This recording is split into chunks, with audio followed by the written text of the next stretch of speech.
ఓం శ్రీ గురుభ్యో నమః. ఓం శ్రీమాత్రే నమః. మాఘపురాణం 22వ అధ్యాయం. క్షీరసాగర మదనము. వృత్నమద మహాముని జహ్నుమునితో ఇట్ల నేను జహ్నుముని వర్య వినుము.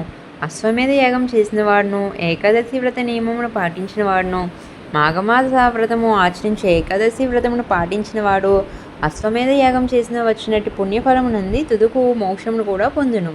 స్వర్గాధిపతి అయి ఇంద్ర పదవి నందును.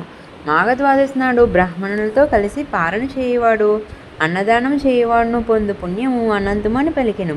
జహ్నుముని వృత్నమద మహాముని తిథులు అనేకం ఉండగా ఏకాదశి అన్నిటికంటే శుభప్రదమైనదని ఎట్లయ్యను. అనేక అశ్వమేధములు చేసిన వచ్చిన పుణ్యము ఏకాదశి వ్రతం ఒక్కటే ఇచ్చుట ఏమి? ఎవరైనాను ఇట్లు చేసి ఎంతటి పుణ్యం నొందిరా చెప్పము అని అడిగాను. రత్నమద మహాముని ఇట్ల నేను పాపములను పోగొట్టి ఆరోగ్యములను సంపదలను పుత్ర పౌత్రాభివృద్ధిని పొందినట్టి వ్రతకథను చెప్పేదను వినుము. పూర్వము దేవాసురుల మేరు పర్వతమును కవ్వముగాను, సర్పరాజు వాసుకుని కవ్వపుత్రాడుగాను చేసి క్షీర సముద్రమును మదించిరి. వారు వాసుకుని మేరు పర్వతమునకు 3 వరుసలుగా చుట్టి దేవతలకు ఒకవైపున, రాక్షసులు మరి ఒక వైపున పట్టిరి. వారు ఇట్లా సముద్రమును మదించుచుండగా పద్మాసనియకు లక్ష్మీదేవి క్షీర సముద్రం నుండి పుట్టినది. విష్ణువు ఆమెను భారీగా స్వీకరించును. అటు పిమ్మట వచ్చే స్రవమును, అశ్వము, కామధేనువు, కల్పవృక్షము, అమృత కలశము మొదలగునవి సముద్రం నుండి వచ్చినవి. మహావిష్ణువు వానిని ఇంద్రునికి ఇచ్చెను. దేవదానవులు మరలా సముద్రమును మదించిరి. అప్పుడు దేవతలు రాక్షసులు భయపడి సర్వలోక శరణ్యుడైన శంకర వద్దకు పోయి నమస్కరించి స్తుతించిరి. దేవదానవులు చేసిన శివస్థుతి.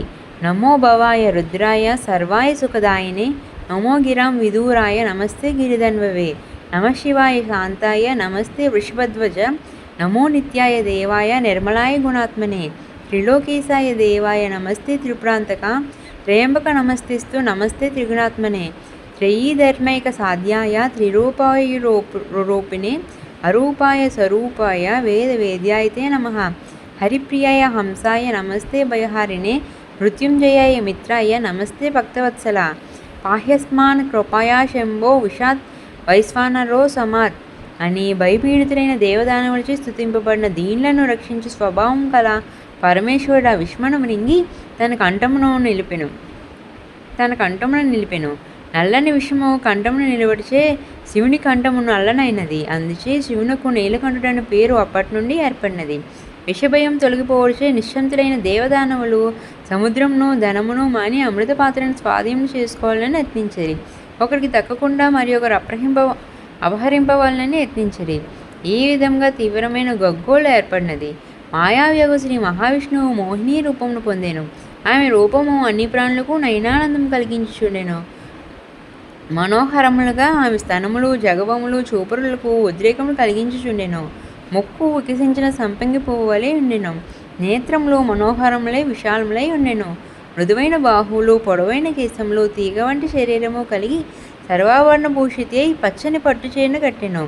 చంచలమైన కడగంటి చూపులతో ఆ మోహిని అందరికను మోహమును పెంపొందించుచుండెను. ఆకస్మికంగా సాక్షాత్కరించిన ఆ మోహిని వివాదపడుచున్న దేవదానవులకు మధ్యకు నిలిచి దేవతలారా దానవులారా అని మధుర స్వరమును పిలిచెను. ఆమె రూపమునకు పరవశులైన దేవదానవులు ఆమె మధుర స్వరమునకు మంత్రముగ్ధులై వివాదమును మాని నిలిచిరి. ఆమె దేవదానవులను చూసి దేవతలారా దానవులారా, నేను మీ దేవదానవుల 2 వర్గములకు మధ్యవర్తినై ఉండి ఈ అమృత కలశంలోని అమృతమును మీ 2 వర్గముల వారికి సమానముగా పంచెదను. దేవతల వర్గం ఒకవైపునను, రాక్షసుల వర్గము మరి ఒక వైపును కూర్చుండ్రి. ఇవి ఎవరో తెలియదు కనుక పక్షపాతం లేకుండా అమృతమును సమానంగా పంచునని తెలిసిను. అందరినీ మోహవ్యాప్తపరుచు నా జగన్మోహిని అమృత పాత్రను చేతబట్టెను. ఆమె ఆ అమృత పాత్రను 2 భాగములు చేసెను. ఒకవైపున అమృతమును మరి ఒక వైపున సొరను ఉంచెను. రాక్షసులున్న వైపున కళ్ళును, దేవతలున్న వైపున అమృతమును వద్దించుచున్న ఎవరికి అనుమానం రాకుండా అట్నిటు తిరుగుచుండెను. రాక్షసులు సుడును త్రాగి అది అమృతమని తలచిరి. చెవులు కింపుగా ధ్వనించుచున్న పాదముల యందల రవలితోనూ హస్తకంకణముల సుమధుర నాదములతోనూ ఆ జగన్మోహిని దేవదానవుల మధ్య విలాసముగా మనోహర మధురముగా తిరుగుచు అమృతములు దేవతలకును సువర్ణ దానవులకును కొసరి వడ్డించుచుండెను. దేవదానవులు తమ హస్తములను దోసిలు చేసి హస్తములే పాత్రలుగా చేసి కొన్నవారే త్రాగుచుండిరి. రాహుకేతువుల వివరణ. రాక్షసుల పంక్తిలో కూర్చుని ఇద్దరికీ దేవతల ముఖములందు అమృతపానంచే కళాకాంతులు తేజస్సు వర్చస్సు పెరుగుట, తమ వారందరినూ సముద్ర మర్దన జనిత శ్రమను ఇంకనూ వేడిగుండుట గమనింపునకు వచ్చి అనుమానపడిరి. అనుమానం వచ్చినంతనే దేవరూపమును ధరించి దేవతల వరుసలో కూర్చుండ్రి. మోహిని వీరిని గమనింపలేదు. దేవతలను కొని వారి చేతులందు అమృతమును గరిటితో పోసెను. రాక్షసులు ఆత్రముగా దాన్ని త్రాగుడుతో ఆమెకు అనుమానం వచ్చి వారు చేసిన మోసమును గ్రహించెను. జగన్మోహిని రూపంలోన్న జగన్మోహనుడు తననే వరించిన ఆ రాక్షసుల నేర్పునకు విస్మృతుడై చక్రమును ప్రయోగించి వారి శిరస్సులను ఖండించెను.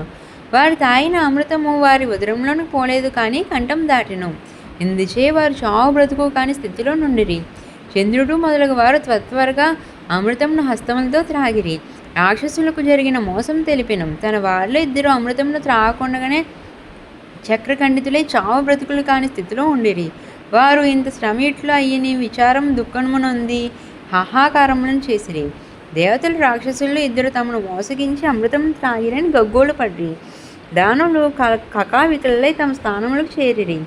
జగన్మోహిని శ్రీహరి అయ్యెను. చక్రంచే నరకబడి చావు బ్రతుకులేని అయోమయ స్థితిలో ఉన్న రాక్షసులు, కేశవ చావును బ్రతుకును కానీ ఈ స్థితి మాకు దుర్భరంగా ఉన్నది, మా గతి ఏమి, మాకు ఆహారం ఏది అని దీనముగా శ్రీహరిని ప్రార్థించిరి. శ్రీహరియు పాడ్యమి పూర్ణిమతో కానీ అమావాస్యతో కానీ కాల సంధికాలములందు సూర్యుని చంద్రుని భక్షింపుడు అది మీకు ఆహారమని పలికిను. ఆ రాక్షసులు ఆకాశమును చేరిరి. ఇంద్రుడు మొదలగు దేవతలు అమృత కలశమును తీసుకుని స్వర్గమునకు పోయిరి. బ్రహ్మ విష్ణు మహేశ్వరులు తమ తమ లోకములకు చేరిరి. సముద్ర తీరమున అమృత కలశం ఉంచినప్పుడు 2 అమృత బిందువులు నేలపై పడినవి. ఒక బిందువు పారిజాత వృక్షమగును, మరి ఒక బిందువు తులసి మొక్క అయినది. కొంతకాలం గడిచెను. సత్యజిత్తులను సూత్రుడు ఒకడు మొక్కలకు నీరు పోసి కుదుళ్ళు కట్టి ఆ రెండింటినీ సంరక్షించును. ఆ 2 మొక్కలున్న చోట మనోహరమైన పూల తోటగా మారెను. సత్యజిత్తు సంరక్షణ వానికి దోహదమైనది. అతడును ఆ మొక్కలు నీరు పోసి పెంచుచు పారిజాత పుష్పములు తులసి దళములను అమ్మి జీవించుండెను. పారిజాత వృక్షము పెరిగి పుష్ప సమృద్ధమై నయనానందకరంగా ఉండెను. తులసి కోమలమైన దళములతో అందంగా ఉండెను. ఇంద్రుడు ఒకనాడు రాక్షస సంహారంకే పోవచ్చు వానిని చూసి పారిజాత పుష్పములను దేవతా స్త్రీలకు ఇవ్వాలని పారిజాత పుష్పములను పోసుకుని స్వర్గమునకు తీసుకుని వెళ్ళెను. సచీదేవి మునుగు దేవతా వనితలు పారిజాత పుష్పములను చూసి ఆనందించిరి. మనోహారములకు ఈ పుష్పములు మాకు నిత్యము కావాలని కోరిరి. ఇంద్రుడును యక్షుని పంపి భూలోకం నుండి పారిజాత పుష్పములను వృక్ష యజమానిని అడగకుండా వానికి తెలియకుండా దొంగతనంగా తెప్పించుచుండెను. పుష్పములు తగ్గిపోవటను సత్యజిత్తు గమనించను. దొంగను పట్టుకొనదలిచెను. తోటలో రాత్రి అంది దాగి ఉండెను. పుష్పములు కోయవచ్చిన గుహ్యకుని పట్టుకొని యత్నించను. యక్షుడు దివ్యశక్తి కలవాడవడిచే వానికి చిక్కకుండా ఆకాశంకి ఎగిరిపోయాను. సత్యజిత్తు ఎంత ప్రయత్నించినో వాడిని పట్టుకుంటే సాధ్యం కాకుండాను. దేవేంద్రుడు నీవు యక్షుడువో ఆకాశముగమున శక్తి కలవాడువో మానవులకు దొరకవో కావున పారిజాత పుష్పములు తెమ్మని గుహ్యుని ప్రోత్సహించను. పుష్పములు ప్రతిదినము పోవచ్చునే ఉన్నది. సత్యజిత్తునికి ఏమి చేయవలనో తోచలేదు. పుష్పచూడని ఉపాయంచే పట్టుకొనవలనని తలిచెను. శ్రీహరి పూజా నిర్మాల్యమును తెచ్చి పూల తోటకు వెలుపల లోపల అంతటా చల్లిను. యక్షుడు యథాపూర్వంగా పారిజాత పుష్పములు దొంగతనముకే వచ్చును. అతడు ఆ పూలను కోయచు శ్రీహరి పూజా నిర్మాల్యమున తొక్కెను. పుష్పములను కోయిపోవచ్చు శ్రీమన్నారాయణ పూజా నిర్మాల్యమును దాటిను. ఫలితముగా వాని దివ్యశక్తులతో పాటు ఆకాశగమన శక్తియు నశించెను. నేలపై కూడా సరిగా నడవలేక కుంటుచుండెను. యక్షుడును ఎంత ప్రయత్నించినో అచటి నుండి పోలేకపోయాను. జరిగిన దానిని గ్రహించును. సత్యజిత్తు వానిని పట్టుకుని ఓరి నీవెవరవు, ఎవరు నిన్ను పంపిరి, ఆ పుష్పములు ప్రతిదినము ఎందుకని అపహరించుచుంటివి అని చెప్పమని గర్జించెను. యక్షుడును ఇంద్రుని సేవకుడును ఈ పుష్పములు అపహరించి ఇంద్రునికు ఇచ్చుచుంటిని. ఇంద్రుని ఆజ్ఞచేత ఇట్లు చేసి తిని కానీ బుద్ధిశాలివని నీకు చిక్కిదిని అని పలికెను. సత్యజిత్తు ఏమీ మాట్లాడలేక ఇంటికి పోయాను. ఇంద్రుని సేవకుడైన యక్షుడు 3 దినములు బందీ అయ్యి ఆ తోటలోనే ఉండెను. ఇంతటితో వాగపురాణం 22వ అధ్యాయం సంపూర్ణం. ఇంకా మరెన్నో పురాణాలు ఇతిహాసాలు తెలుసుకోవడం కోసం మా ఛానల్ని సబ్స్క్రైబ్ చేసుకోండి.